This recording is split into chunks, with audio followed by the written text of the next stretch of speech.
Hi, എല്ലാവർക്കും good morning. ഇന്നിവിടെ റാഗിയുടെ ഇഡ്ഡലിയാണ്. കണ്ടില്ലേ, മാവൊക്കെ റെഡി ആയിട്ട് വന്നിട്ടുണ്ട്.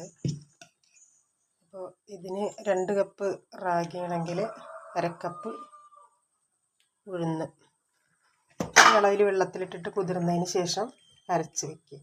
നിങ്ങൾക്ക് നന്നായിട്ട് സോഫ്റ്റ് ആവണമെന്നുണ്ടെങ്കിൽ കുറച്ച് അവിൽ ചേർക്കുക. ഒരു നുള്ള് ഈസ്റ്റ് ചേർത്ത് കഴിഞ്ഞാൽ നല്ല സോഫ്റ്റ് ആവും കേട്ടോ.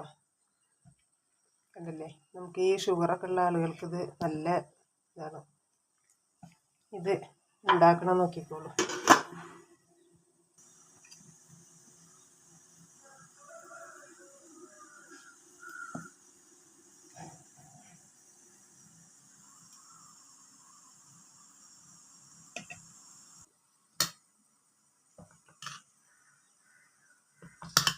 ഇതുണ്ടല്ലേ, മകന് റാഗിയുടെ ഇഷ്ടമല്ല, അവന് അരിയുടെ ഇഡ്ഡലിയാണ്. ഇതുണ്ടല്ലേ, നമ്മളെ ഇഡ്ഡലി നന്നായിട്ട് പൊങ്ങി വന്നിട്ടുണ്ട്.